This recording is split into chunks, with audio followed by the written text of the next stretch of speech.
and then Steph came, I think, the following year or the second year. Yeah. And anybody who knows me, I use football as my way of giving back to the community, right? From camps to tournaments to many other things.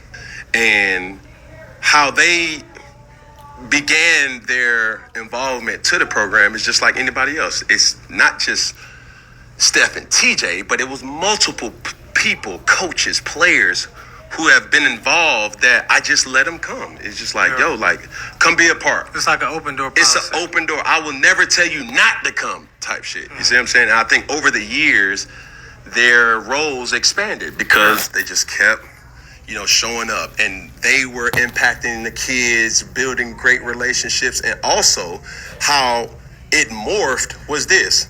When I was in the NFL, I never had time to actually show face to the actual kid events. Okay. Meaning, like, during my football season, I didn't have time to pull up to the high school football games. Correct. I didn't have time to really show face at practice, at some of the kids' practice. Yeah, that's understandable. So I would assign that to my coaches or my staff members. Hey, we need to show face. We need to show support. We need to keep in contact with the parents. We need to keep in contact with the players. You guys let me know what I need to do. This is bigger than football, ladies and gentlemen. And this is why I say it takes a village. So, for example, one of our parents or a parent may call you. It's sad to say, but if we just being honest, a lot of our kids are being raised in single parent households. So our coaches serve as father figures to these kids. Our coaches serve as male positive role models for these kids. A lot of our coaches have been where these players are trying to go. Correct. So it's natural for them meaning coaches and staff members, to build real relationships with the players. Correct. So yes, they were a part of that program of C1N, and that's where the familiarity came from.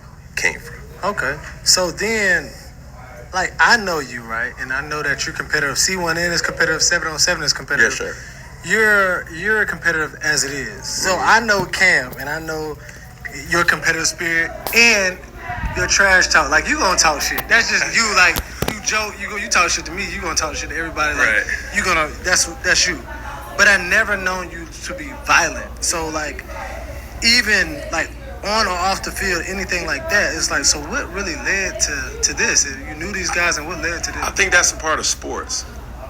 You play tennis, you play golf, you play basket weaving, you play cricket, you play whatever sport.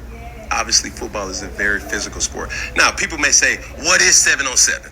Okay. Right? 7-on-7 is a pass-centric football game that it's not physical, it's just whatever. And it's all in the game. Like, verbal communication is what people use to distract, to deter, to get in another person's head, right? And there was a lot of talking on both sides. Okay. On all sides. And let's just put it like that. So I don't wanna point the finger and say, well, this person said this or that person said that. It's all in the nature of sports. Okay. You see what I'm saying? Mm-hmm. And am I saying that this is the first time it happened or the last time it will happen? It's just something that it starts with words and it should have ended with words. Okay. That's it. Mm-hmm. And I think I'm disappointed in myself by letting it escalate to what it did. Uh-huh. And that's why I'm apologetic to it. I've seen clips on clips on clips. I've seen, the content that they put out or whatever. The truth of the matter is this. Me being in my position, I should have never put myself in that position. Mm-hmm. That's just the truth. Because even then, it's like, that shit could have got ugly. Like, for real. It could have. And that's why I'm trying to bring the seriousness to this situation. Like, we can laugh about it, we can play, and I will always try to bring humor into something that's lighthearted, but this is a serious situation that I even seen a clip that said, like, like, people are laughing, but they weren't laughing about Nipsey. Yeah, that's true. You know what I'm saying? Or call it what you want. It's like, What if serious injury would have happened on either side? Something happened to me, something happened to them. Now, my 8 children are fatherless now. Because now I'm being sued. Now I got something. It's just bigger than what they say, don't make a rational judgment in the heat of the moment. And there's times where that wasn't even the worst that I've been through. You see what I'm saying? Like, I've rendered my time, and people think like, why is Cam doing this? It's like, no, I cannot. I owe a due diligence. I owe a service to the kids to say like, hey, if I see Cam, this is my opportunity to touch him, to talk to him, to laugh with him, to, compete with him. Yeah. This is the only time that they may see somebody. So dare I say I'm not going to ever do it again, but I just let that situation escalate in a way that I didn't. So it didn't need to happen. So you said escalate, right? And so what could you, or how could you have handled that situation differently instead of letting it escalate?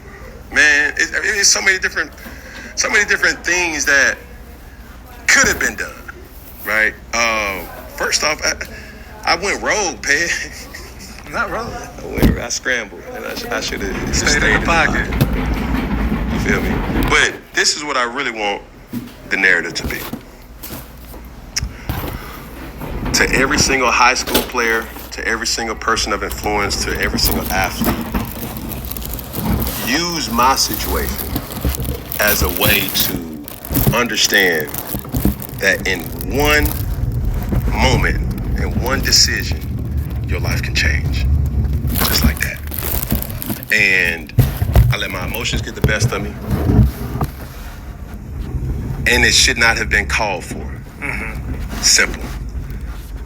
And with that, I apologize to anybody affected.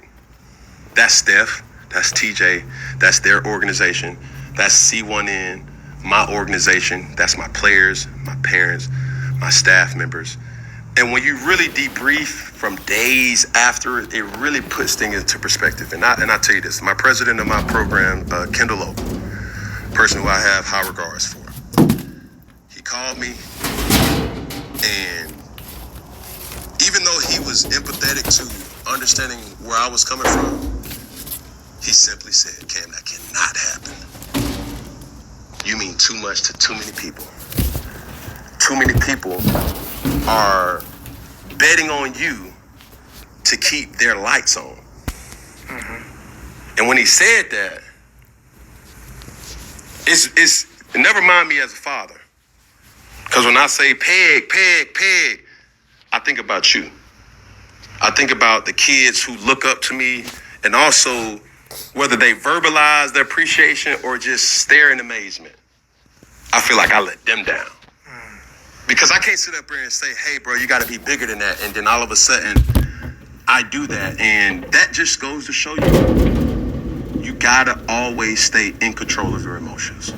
And that's where the humanistic side came in there.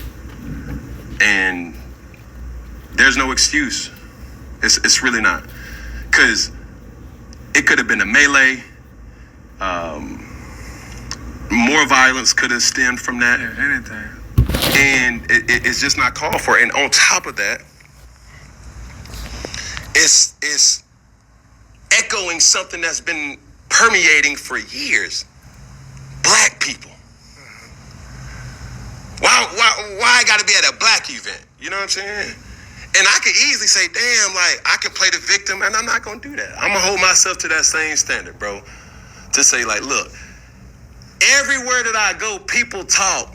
People say, yo, why you didn't jump on the fumble? Hey, yo, Von Miller, your daddy. Hey, yo, like, Mac Jones took your job. Hey, yo, Brock Purdy is better than you. Hey, yo, like, shit, you a free agent. That's normal. I'm used to playing in front of 100,000 people and millions watching. And I let one person dictate how I feel? No, I can't do that. But I did that day. So, yeah, even with that, so talking to KO, Kendall, my girl. When she talked to me, it's like, baby, I'm glad you saved it first.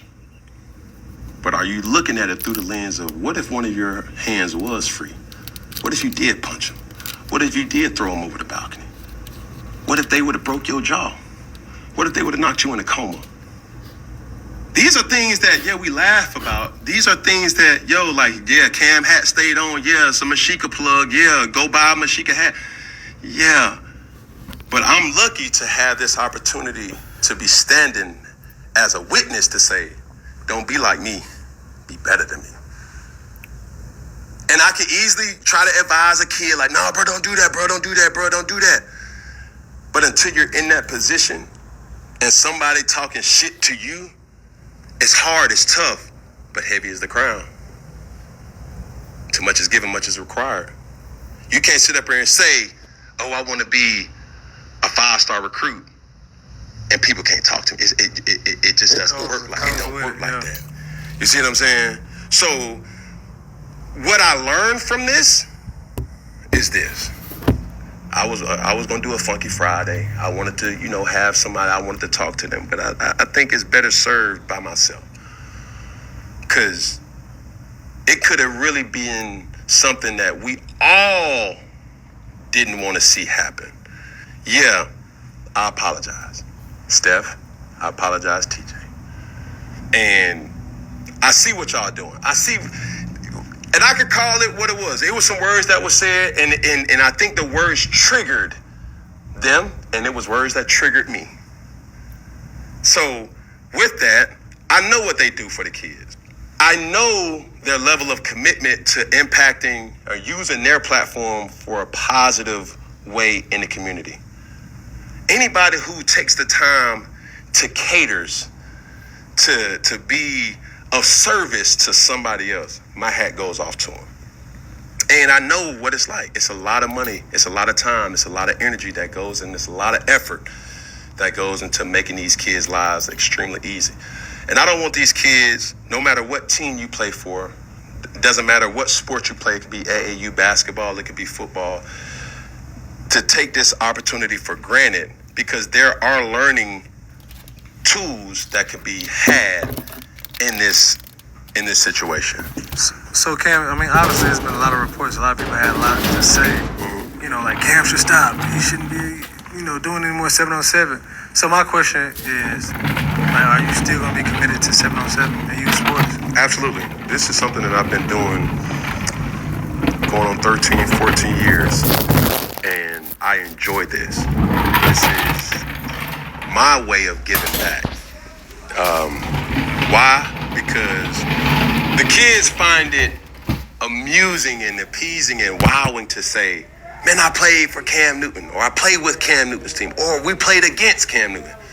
But that same energy is reciprocated from me to say, bro, I see so much of me in them. Hungry, desiring to say, like, man, this football can take me a lot of places, just like it took me a lot of places. And being around the kids on the buses, being around the kids at the hotels, the Airbnbs, eating the same food that they eat, just being around, that's what I enjoy more. It's not even the football side of it. It's the, hey, coach, hey, what's the first thing you got, coach? Those conversations. Hey, coach, man, let me talk to you, man. Like, I got a girlfriend, coach. Like, she trying to go to college with me. You know what I'm saying? Like, those are the reasons why I'm involved heavily in this space. Because, like I always tell kids, if you no longer can play this game, make it be because of the Cam Newton way. Mm-hmm. Somebody think that I cannot play at the level that it's subjective. Yeah. It's not doing dumb shit that I did this past week, or it's dumb shit being involved in the things that happened this past week. So that's why I cannot stop, Ped. Yeah. I have to give my time, and I have to empower, and I have to reach back and bring somebody along and say, dog, it ain't worth it. And now, more than ever, I can prove to them and show them, like, bro, that's some dumbass shit that I did. Learn from that. You see all that shit cool. Y'all see me fighting off people. That's not what I want y'all to dwell on. What I want you to dwell on is if he sucker punched me and knocked me in a coma, my football career is over. If somebody grabbed a pistol out of self-defense, nah, bro, he's 6'5", bro, I can't go toe-to-toe with that. Man, it's over with. Yeah. A simple, rational decision of saying, like, nah, bro, he disrespecting me, bro. You can't play that. It don't matter if you was a 5-star recruit. It didn't matter if you had a scholarship to Georgia. It didn't matter if you had a scholarship to Auburn. That don't matter no more. You're going to jail or you're going underneath the ground. Yeah. So I have to use my story to empower the next generation. And that's all I want to do. I want to use what I've been through as information to change the narrative. Because to be honest with you, and I know I'm long-winded, but I have to say this. These are a lot of children's way out of their situation. Yeah. They don't have lawyers to look up to. They don't have counselors to look up to. They see street niggas. They see people who are rapping, and they see athletes as people that they look up to. And from an athlete, I'm going to tell them, bro, listen, stay focused. Eat, sleep, perfect your craft of whatever you want to do. You can't do both. I never seen Lil Wayne on the football field. I never seen 2 Chainz in the back. Like, they had to commit to something and commit to it and do not get distracted. Because the distractions are out there. And it's not the ones that you see, it's the ones that you don't see. And nobody sees a bad opportunity coming, they just see it going. It could have went so many different ways. And I'm not about to sit up here and stand like, bruh, my folk wasn't even like, no, that shit ain't cool, bro. That shit ain't cool. I know them personally, and they know me. I don't think they've seen that side of me ever. I don't think a lot of people ever did. And that's what I'm so disappointed in myself, because you should never see that side. That was 4th and 1 Cam. Where it was forgiven, like that's where it's a time and a place for everything.